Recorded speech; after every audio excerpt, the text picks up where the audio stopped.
నంద్యాల సర్వజన ఆసుపత్రిలో పనిచేస్తున్న ఈగల్ హంటర్ సంస్థకు చెందిన ముగ్గురు సూపర్వైజర్లు ఫినాయిల్ తాగి ఆత్మహత్యాయత్నానికి పాల్పడడం కలకలం రేపింది. నాగన్న, చెన్నయ్య, ఆది అనే ముగ్గురు వారిని వెంటనే ఆసుపత్రి సిబ్బంది గుర్తించి చికిత్స అందించడంతో ప్రాణాపాయం తప్పినట్లు సమాచారం. బాధితులు మాట్లాడుతూ గతంలో ఎంఓయూ ప్రకారం జీతాలు ఇవ్వాలని ధర్నాలు చేసిన విషయాన్ని కారణంగా చూపిస్తూ తమను కక్షపూరితంగా సూపర్వైజర్ పోస్టుల నుంచి సెక్యూరిటీ గార్డులుగా మార్చారని ఆరోపించారు. 2014 నుంచి నంద్యాల ఆసుపత్రిలో పనిచేస్తున్నప్పటికీ తమపై ఎలాంటి ఫిర్యాదులు లేకపోయినా ఇతర జిల్లాలకు బదిలీ చేసి అవమానకరంగా విధులు మార్చారని వారు తెలిపారు. అయితే ఈగల్ హంటర్ సంస్థ ప్రతినిధులు మాత్రం ఎంఓయూ నిబంధనల ప్రకారం సూపర్వైజర్ పోస్టుకు డిగ్రీ అర్హత తప్పనిసరి అని పేర్కొన్నారు.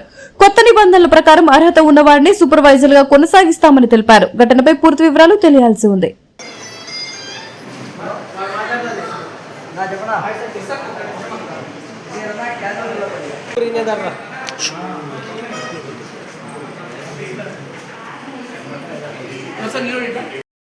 మేము గత 2016 సంవత్సరం నుంచి నంద్యాల గవర్నమెంట్ హాస్పిటల్లో ఈగల్ హంటర్ ఏజెన్సీ తరఫున సెక్యూరిటీ గార్డ్స్గా విధులు నిర్వహిస్తున్నాము.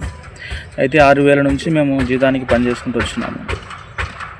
అయితే ఎంఓయూ కాపీ ప్రకారం మాకు జీతాలు ఇవ్వడానికి అప్పట్లో ఎంఓయూ కాపీలో ఇంత జీతం ఇవ్వాలని కుదర్చలేదు. అయితే గతంలో మేము టీడీపీ గవర్నమెంట్ వచ్చిన తర్వాత నారా లోకేష్ గారిని కలవడం జరిగింది. కలిసినప్పుడు ఆయన హామీ ఇచ్చారు, ఖచ్చితంగా మీకు ఏజెన్సీ వాళ్ళు ఈ విధంగా దోపిడీ చేస్తున్నాయి, అందుకే మీకు ఎంఓయూ కాపీలో జియో మెన్షన్ చేస్తాము, ఆ జియో ప్రకారం జీతాలు వచ్చేలాగా చేస్తామనేసి మాకు హామీ ఇవ్వడం జరిగింది. ప్రిన్సిపల్ సెక్రటరీని కలిసినాము, డిఎంఈని కలిసినాము, వీళ్ళందరినీ కలిసినప్పుడు వీళ్ళందరూ కూడా మాకు హామీ ఇచ్చారు, మీకు 16,000 అకౌంట్లో పడుతుంది, మిగతాదంతా మీకు పిఎఫ్ఈఎస్ఐ కట్ అవుతాయమ్మా, సూపర్వైజర్లకు కూడా జీతాలు పెరుగుతాయని చెప్పారు. అలాగైతే మేము పనిచేస్తున్నప్పటికీ ఏజెన్సీ వాళ్ళు అనేకమైన ధర్నాలు చేసినప్పటికీ మీకు ఇచ్చేది 12,099, అంతకు మించి ₹1 కూడా మీకు ఎక్కువ ఇవ్వమన్నారు. సరే అనేసి తప్పని పరిస్థితిలో చేస్తున్న పరిస్థితుల్లో ఆడపిల్లలు అయితే సుమలత కానీ, హైమావతి కానీ, కే లక్ష్మి కానీ వీళ్ళ పిఎఫ్లు అన్ని పెండింగ్లు ఉన్నాయి. సుమలత వాళ్ళ నాయన చనిపోయి సుమారుగా 8 సంవత్సరాలు అవుతున్నా కూడా ఇంతవరకు ఎటువంటిది ముందుకు జరగలేదు. కారణం ఏంటంటే ఏమనంటే వాళ్ళు బెదిరిస్తే మీ ఉద్యోగాలు తీసేస్తాము, మీరు మమ్మల్ని అడుగుతున్న విధంగా బెదిరిస్తున్నారు. చివరికి ఏమీ చేయలేని పరిస్థితిలో సూపరింటెండెంట్ గారిని పలుసార్లు కలిసినప్పుడు సూపరింటెండెంట్ గారు మాకు నేనేం చేయాలమ్మా, నేనేం చేయలేను, జీతాలు మేము ఇచ్చేదా డిఎంఈ గారు అనేసి అన్నారు. సరే అనేసి ఏం చేయాలో తెలియని పరిస్థితుల్లో డిఎంఈ గారికి కంప్లైంట్ చేయడం జరిగింది. డిఎంఈ గారికి కంప్లైంట్ ఇస్తే డీసీఎల్ గారికి కంప్లైంట్ చేయడం జరిగింది. డీసీఎల్ గారికి కంప్లైంట్ ఇచ్చినప్పుడు డీసీఎల్ గారికి కంప్లైంట్ ఇచ్చినామని కక్షిత మిమ్మల్ని ట్రాన్స్ఫర్ చేస్తున్నాము తిరుపతికి, మీరు మీ ఇష్టం వచ్చిన పని చేసుకుంటున్నారు. డీసీఎల్ గారికి కంప్లైంట్ ఇచ్చినప్పుడు సార్ ఇదేంటి సార్ పరిస్థితి మమ్మల్ని ట్రాన్స్ఫర్ చేశారంటే మీరు మా మీదనే కంప్లైంట్ ఇస్తారా, తమాషా చేస్తున్నారు అన్నట్టుగా మమ్మల్ని బెదిరించారు. మేము ముందు మా దగ్గరికి రండి అనేసి చెప్పి మేము దగ్గరికి వెళ్ళిన తర్వాత మీరు ముందు కేసు వాపసు తీసుకున్న తర్వాత మీ గురించి ఆలోచిస్తాను, మీ ఉద్యోగాలు ఇవ్వాలి అప్పుడు డెసిషన్ చేస్తా అన్నాడు. సరే అనేసి భయపడి మేము కేసు వాపసు తీసుకుంటే వాపసు తర్వాత కనీసం అంటే నెల దాకా ఫోన్లు ఎత్తలేదు, ఎటువంటి రెస్పాన్స్ లేదు, ఎటువంటి రెస్పాన్స్ లేదు. ఇదేంటి సార్ మా పరిస్థితి అంటే మీరు నా మీద కంప్లైంట్ ఇచ్చినందుకు మిమ్మల్ని తీసుకొని మీ బుద్ధి పుట్టినది చేసుకొని అని అంటున్నారు.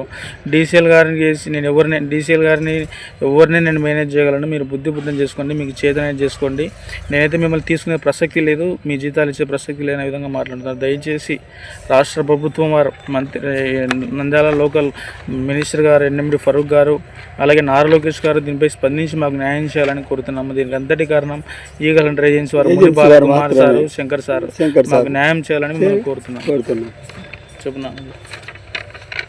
మాకు న్యాయం చేయాలని కోరుతున్నాం. ఈగల్ హంటర్ కాంట్రాక్ట్ను తొలగించి రద్దు చేసి మమ్మల్ని మా స్నేహితులను కూడా వారిని అవుట్సోర్సింగ్లో కలిపే విధానం చేయాలని, ఎందుకంటే ఈ ప్రభుత్వాలు ఈ యొక్క కాంట్రాక్టులు ఉన్నన్ని రోజులు మాకు ఇబ్బందులు జరుగుతాయి కాబట్టి ప్రభుత్వం స్పందించాలి. దయచేసి ఇప్పుడు ఈ యొక్క దీనికి కారణం ఏజెన్సీ వారు మాత్రమే, వారు చేసిన మోసాల వలన ఇప్పుడు మేము ఇబ్బందులు అవుతున్నాం. కాబట్టి మమ్మల్ని మా కుటుంబాలను ప్రభుత్వం ఆదుకోవాలని కోరుతున్నాం. ఇలాంటి సెక్యూరిటీ గార్డ్స్ ఎంతోమంది రాష్ట్రంలో ఉన్నారు. అలాంటి వారికి అందరికీ అన్యాయం జరగకుండా రాష్ట్ర ప్రభుత్వం త్వరగా దీన్ని చొరవ తీసుకొని సెక్యూరిటీ గార్డ్స్కు న్యాయం చేస్తారని కోరుతున్నాము. దగ్గరికి రండి, మేము నీకు న్యాయం చేస్తామంటే మేమందరం కలిసి 6 మంది కలిసి మేము తిరుపతికి వెళ్ళడం జరిగింది. వెళ్ళిన తర్వాత కాంట్రాక్టర్ గారు కలిసి మమ్మల్ని 1 నెల లోపల చేర్చుకుంటామని చెప్పడం జరిగింది. ఆ తర్వాత చేర్చుకుంటామని చెప్పి మమ్మల్ని ఇప్పుడు 5 నెలలు అయింది, ఏం పలకరించడంలో చేయలే. డీసీఎల్ గారికి చెప్తే డీసీఎల్ గారు ఎవరికైనా చెప్తారు, మేము ఎవరు చెప్పినా అయినా మా పని మేము చేసుకుంటామని చెప్పి మమ్మల్ని ఇప్పుడు 5 నెలలు దాటింది. మమ్మల్ని మా పోస్టులు ఇవ్వటంలే. మేము అడిగింది మా స్నేహితుల కోసము, మాకు వచ్చిన జీవ ప్రకారం జీతం అడిగినందుకు మమ్మల్ని ఈ రకంగా చేశారు. దీనికి బాధ్యత, దీనికి కారకులు ఈగల్ హంటర్ కాంట్రాక్ట్ వారే. మేము బయట ఉండబట్టి ఇప్పుడు 5 నెలలు అయింది. రకరకాలుగా మమ్మల్ని ఇబ్బందులు గురి చేశారు. లాస్ట్ టైం మాట్లాడినప్పుడు జీతం పెంచుతామని చెప్పినాడు, పెంచుతామని చెప్పి మాకు 12,000 ఇచ్చి మీరు ఎవరు చెప్పుకుంటారు చెప్పుకోర్రి, మేము ఎవరు చెప్పుకున్నా పెంచమని చెప్పడం జరిగింది. దానికి మేము డీసీఎల్ గారికి కర్నూలు కంప్లైంట్ చేశాము. ఆయనకి చెప్పినప్పటికీ డీసీఎల్ గారు వాళ్ళ నాయనకి చెప్పుకోండి, మేము కమిషనర్ గారితోనే మాట్లాడుకుంటాము, మీరు ఏమైనా చేసుకోండి అని చెప్పడం జరిగింది. డీసీఎల్ దగ్గర మీటింగ్, ఒక్క మీటింగ్ కూడా ఇప్పుడు హాజరు కాలేదు. కలెక్టర్ మేడం కంప్లైంట్ ఇస్తే ఎవరు మా విషయంలో చొరవ తీసుకోలేదు.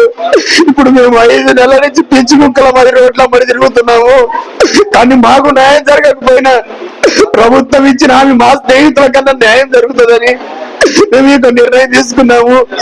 దీనికి అంతటి కారణం కాంట్రాక్ట్ వారే.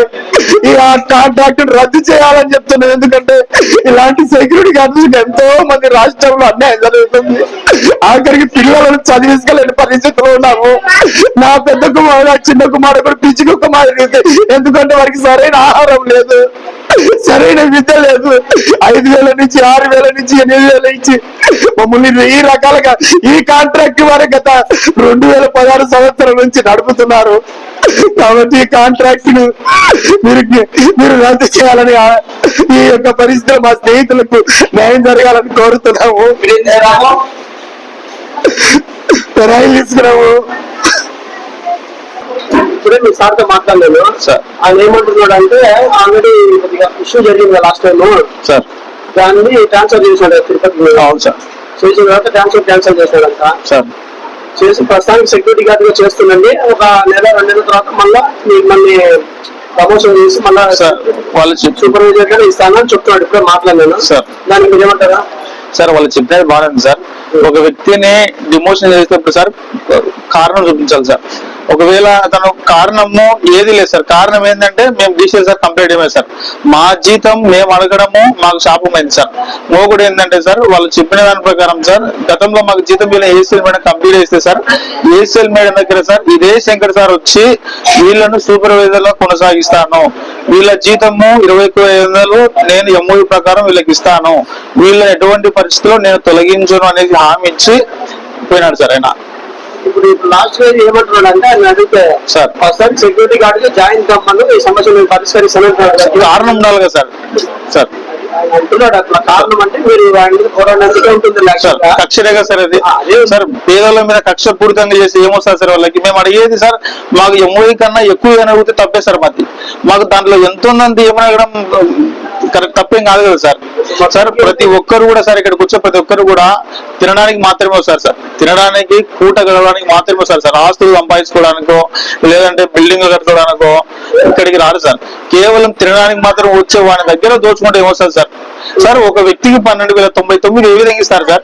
ఎంఓఈ కాపీలో 18,600 ఇవ్వబడింది సార్.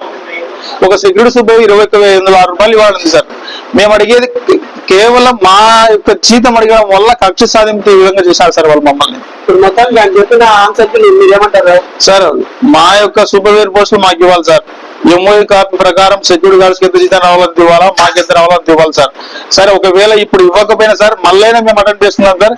ఇది బెదిరించడం కాదు సార్. ఖచ్చితంగా మేమైతే న్యాయం జరిగే వరకు ఎందుకంటే సార్ మేము ఇది తెగడానికి కారణం ఏంటంటే సార్, అనేక అధికారం కలిసినాం సార్. ఒక్కటే అడుగుతున్నారు సార్ ఏజెన్సీ వాళ్ళు, మేము ఎవరినైనా డబ్బిచ్చి మేనేజ్ చేయగలము, ఎవరితోనే మేము మేనేజ్ చేయగలము, మీరు ఏం చేసుకున్నా మీదేం కాదు, మీ స్థాయి ఎంత మా స్థాయి ఎంత మేము తలుసుకుంటే మేము మేనేజ్ చేయగలం బెదిరిస్తున్నారు సార్. మాకు ఇంతకు మంచి వేరే ఖచ్చితంగా సార్ ఈ విధంగా మేము పోయినా సరే మా యొక్క గాడ్స్ అన్న బాగుపడతాయనే ఉద్దేశంతో మేము పనిచేసినాం అంతే తప్ప ఇంకొకటి కాదు సార్. వివిడి న్యూస్ టీవీని తక్షణమే సబ్స్క్రైబ్ చేసుకోండి. నోటిఫికేషన్ కోసం చేయండి. మరిన్ని అప్డేట్స్ కోసం ప్రతి ఒక్క కుటుంబానికి ఉచిత ప్రకటనలు వచ్చే విధంగా మీకోసం మీ ముందుకు వివిడి న్యూస్ టీవీని ఏపీ 5 నందు 99వ ఛానల్ మరియు యూట్యూబ్ నందు వీక్షించెదరు.